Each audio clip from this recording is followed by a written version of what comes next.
বিয়ের প্রলোভন দেখিয়ে ধর্ষণের সর্বোচ্চ শাস্তি 7 বছর করে সংশোধিত নারী ও শিশু দমন আইনের খসড়া অনুমোদন করেছে অন্তর্বর্তী সরকার। প্রধান উপদেষ্টা ডক্টর মোহাম্মদ ইউনূসের সভাপতিত্বে উপদেষ্টা পরিষদের বৈঠক শেষে প্রেস সচিব শফিকুল আলম এ তথ্য জানান। নতুন আইনে শিশু ধর্ষণ মামলা আলাদাভাবে বিচারে বিশেষ ট্রাইব্যুনাল গঠনের বিধান রাখা হয়েছে। এদিকে ঈদের সময় জনসাধারণের সুবিধার্থে ৩ এপ্রিল সাধারণ ছুটির সিদ্ধান্ত নিয়েছে উপদেষ্টা পরিষদ। বিস্তারিত জানাচ্ছেন একরামুল হক সায়েম। প্রধান উপদেষ্টা ডক্টর মোহাম্মদ ইউনূসের সভাপতিত্বে অনুষ্ঠিত হয় উপদেষ্টা পরিষদের নিয়মিত সভা। সভায় প্রায় 1 ঘণ্টা আলোচনা করে অনুমোদন দেওয়া হয় সংশোধিত নারী ও শিশু নির্যাতন দমন আইন। এতে বিয়ের প্রলোভনে ধর্ষণের সর্বোচ্চ সাজা করা হয় 7 বছর। পরিবর্তন আনা হয় বলাৎকারের সংজ্ঞায়। বলাৎকারের একটা নতুন সংজ্ঞা দেওয়া হয়েছে।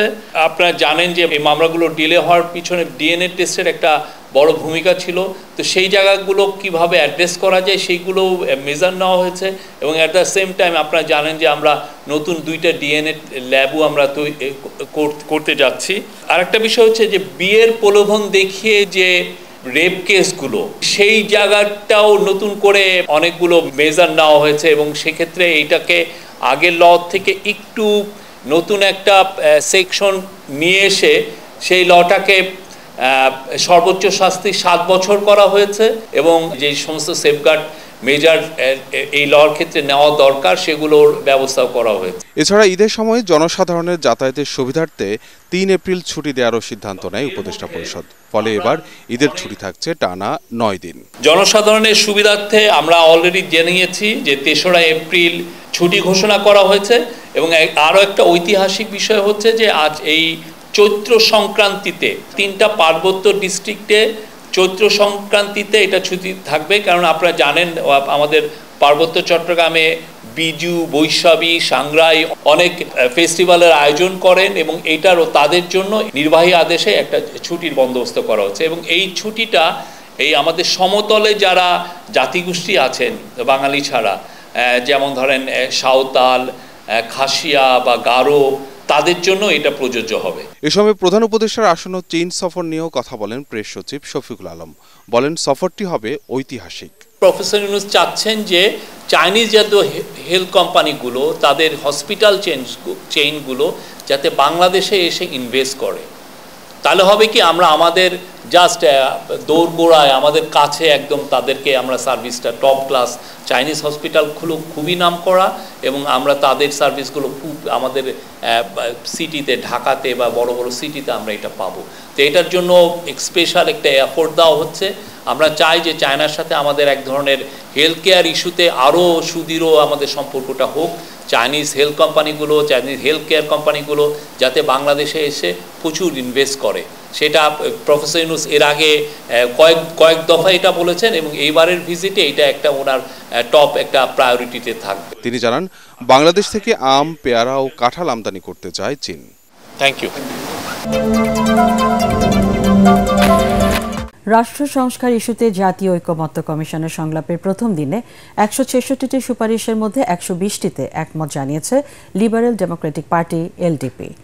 দলটির শীর্ষ নেতা অবসরপ্রাপ্ত কর্নেল অলি আহমেদের দাবি, নির্বাচন কমিশন সংস্কারে যে সুপারিশ করা হয়েছে তা খুবই দুর্বল।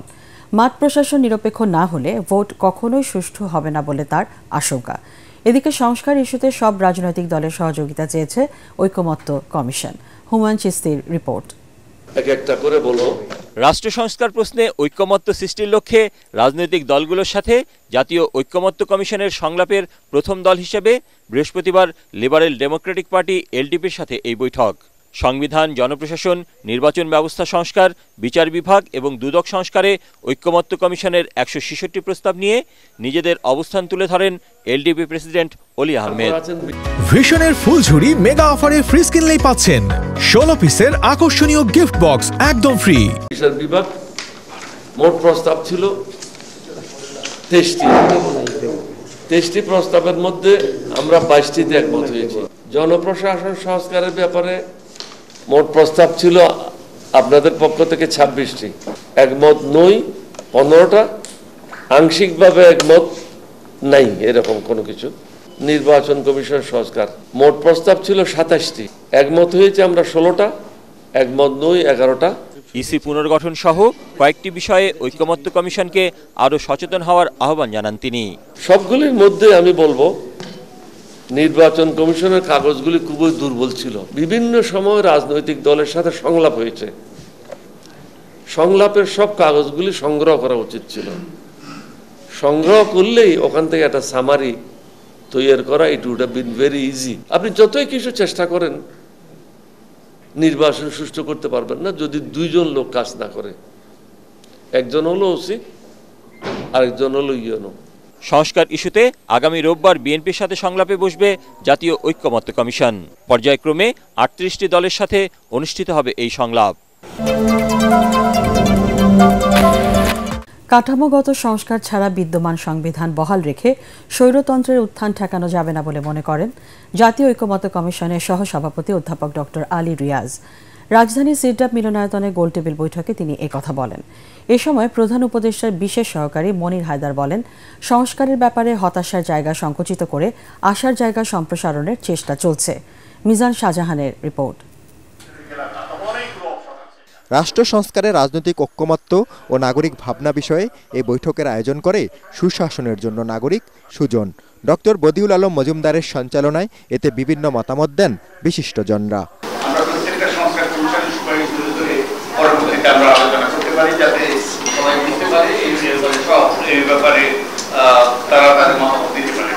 জাতীয় ঐকমত্য কমিশনের সহসভাপতি অধ্যাপক ডক্টর আলী রিয়াজ বলেন, সংবিধানের 4 মূলনীতি আদর্শগতভাবে গুরুত্ব হারিয়েছে, সময় এসেছে বহুত্ববাদ নীতি সংবিধানে আনার। তার মতে সংবিধানের কাঠামো পুনর্গঠন ছাড়া স্বৈরতন্ত্র ঠেকানো যাবে না। বাঙালি জাতীয়তাবাদ, গণতন্ত্র, সমাজতন্ত্র, ধর্মনিরপেক্ষতা, এই 4 নীতি কার্যত একটি রাজনৈতিক দলের আদর্শিক অবস্থান এবং এই 4 নীতির যে রাজনৈতিক দল তার যে আদর্শ, সেই আদর্শ জনগণ প্রত্যাখ্যান করেছে। সেই বিবেচনা থেকে আমাদের কাছে মনে হয়েছে যে এই 4টি নীতি আদর্শ হিসেবে, রাষ্ট্রের আদর্শ হিসেবে এখন আর গ্রহণযোগ্য নেই। জাতীয় ঐকমত্য কমিশনে রাজনৈতিক দলগুলোর সাথে সমন্বয়ের দায়িত্বপ্রাপ্ত প্রধান উপদেষ্টার বিশেষ সহকারী মনির হায়দার বলেন, সরকারের আন্তরিকতায় কোনো ঘাটতি নেই। 2014 সালের আগে ঢাকায় বিভিন্ন টেলিভিশনের টক শোতে যেতাম, সেই সময় প্যানেলগুলো এরকম হতো, একজন আওয়ামী লীগ, একজন বিএনপি আর একজন নিরপেক্ষ। তো যখন আওয়ামী লীগের বিরুদ্ধে বলতাম তখন বিএনপি যিনি থাকতেন তিনি খুব খুশি হতেন, আবার যখন বিএনপির বিরুদ্ধে বলতাম আওয়ামী লীগের জন্য খুব খুশি হতেন। আর যখনই এই মৌলিক সংস্কারের প্রসঙ্গে যেতাম দুইজন এক হয়ে যেতেন। আমাদের সংবিধান সংশোধনের ক্ষেত্রে এটা ছিল সবচাইতে বড় বাধা। বক্তারা বলেন, ছোটখাটো বিষয়ে বিতর্কে সময় নষ্ট না করে জাতির বৃহৎ স্বার্থে ঐক্য জরুরি। সংবিধান সংস্কার নিয়ে গণভোটের পক্ষে অবস্থানের কথা জানিয়েছে জামাত ইসলামী। সংসদ ভবনে সংবিধান সংস্কার কমিশনের কাছে প্রস্তাবনা জমা দেওয়ার পর দলের সেক্রেটারি জেনারেল মিয়া গোলাম পারওয়ার বলেন, জাতীয় নির্বাচনে জামাত কোনো সময় বেঁধে দেয়নি। তিনি বলেন, সুষ্ঠু নির্বাচন অনুষ্ঠানের লক্ষ্যে ন্যূনতম সংস্কারের জন্য যৌক্তিক সময় দিতে রাজি তারা। এদিকে জাতীয় ঐকমত্য কমিশনের সহসভাপতি আলী রিয়াজ বলেন, সংস্কার না নির্বাচন কোনটা আগে এ নিয়ে চাপে নেই কমিশন। বিস্তারিত জানাচ্ছেন সৈয়দ রিয়াজ। সকালে দলের সেক্রেটারি জেনারেল মিয়া গোলাম পারওয়ারের নেতৃত্বে সংস্কার প্রস্তাবনা জমা দিতে সংসদ ভবনের জাতীয় ঐকমত্য কমিশনের কার্যালয়ে যায় জামায়াতের 3 সদস্যের প্রতিনিধি দল। কমিশনের সহসভাপতি আলী রিয়াজের কাছে সংবিধান, প্রশাসন, বিচার বিভাগ, নির্বাচন কমিশন আর দুদক এই 5টি কমিশনের সুপারিশের উপর সংস্কার প্রস্তাবনায় মতামত দিয়েছে জামাত। আলহামদুলিল্লাহ রাব্বিল আলামিন। পরে গোলাম পারওয়ার সাংবাদিকদের বলেন, ভোটের দিনক্ষণের চেয়ে নিরপেক্ষ নির্বাচন আয়োজনই গুরুত্বপূর্ণ। আমাদের কাছে সময়ের চেয়ে মোর ইম্পর্ট্যান্ট হচ্ছে ইলেকশনটা নিরপেক্ষ হবে কিনা।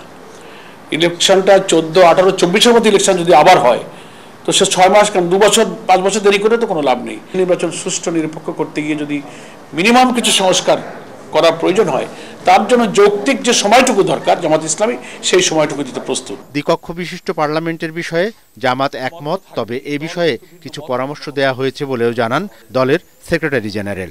গণপরিষদটা প্রয়োজন হয়, একটা দেশে একটা নতুন সংবিধান প্রয়োজন হলে একটা কনস্টিটিউয়েন্ট কাউন্সিল গঠন করা হয়, গণপরিষদ।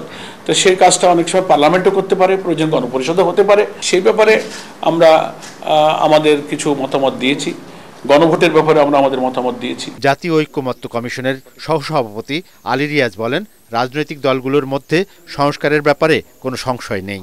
জাতীয় ঐক্যমত্য কমিশন কোনো রকম চাপের মধ্যে নেই। তো কমিশনের সময়সীমা নির্ধারিত হয়েছে 15 জুলাই পর্যন্ত। আমরা এর মধ্যেই আমাদের কাজ সম্পাদন করতে চাই। সংস্কার বিষয়ে জাতীয় ঐক্যমত্য সৃষ্টির লক্ষ্যে অন্তর্বর্তীকালীন সরকারের প্রধান উপদেষ্টা অধ্যাপক ইউনূসের সভাপতিত্বে গঠিত কমিশন 15 ফেব্রুয়ারি থেকে কাজ শুরু করে। জনগণের নির্বাচিত সরকার না আসলে দেশে স্থিতিশীলতা আসবে না। সে কারণে নির্বাচনকে সর্বোচ্চ গুরুত্ব দিতে বলেছেন বিএনপির স্থায়ী কমিটির সদস্য আমির খসরু মাহমুদ চৌধুরী। চেয়ারপারসনের গুলশান কার্যালয়ে বিএনপি মহাসচিব মির্জা ফখরুল ইসলাম আলমগীরের সঙ্গে ইউরোপীয় ইউনিয়নের রাষ্ট্রদূত মাইকেল মিলারের বৈঠকের পর সংবাদ সম্মেলনে আমির খসরু জানান, নির্বাচন ও সংস্কার বিষয়ে আলোচনা হয়েছে। তিনি জানান, বিদেশি বন্ধুরা নির্বাচিত সরকারের সাথে কাজ করতে চায়। বর্তমান পরিস্থিতি মোকাবেলায় গণতান্ত্রিক ধারা ফিরিয়ে আনা জরুরি, তাই নির্বাচন ডিসেম্বরের পরে যাওয়ার সুযোগ নেই। ডিসেম্বরের মধ্যে নির্বাচন হলে আমরা সঠিক পথে থাকবো। গণতান্ত্রিক অর্ডারটা ফিরিয়ে আনা খুবই গুরুত্বপূর্ণ, সবচেয়ে বেশি গুরুত্বপূর্ণ। যেখানে জনগণের মালিকানা ফিরিয়ে দেওয়ার জন্য আমরা 15-16 বছর যুদ্ধ করেছি, সেটা ফিরিয়ে দেওয়ার একমাত্র পথ হচ্ছে বাহক হচ্ছে নির্বাচন, এবং তার মাধ্যমে একটা গণতান্ত্রিক অর্ডার ফিরে আসবে। ডিসেম্বরের পরে যাওয়ার কোনো সুযোগ নেই। আসুন, সবাই তো একটা নির্বাচিত সরকারের সাথে কাজ করাচ্ছেন, ওদের জন্য সকলের জন্য সুযোগ সুবিধা হচ্ছে একটা নির্বাচিত সরকারের সাথে কাজ করা। এটা তো আর বলার অপেক্ষা রাখে না।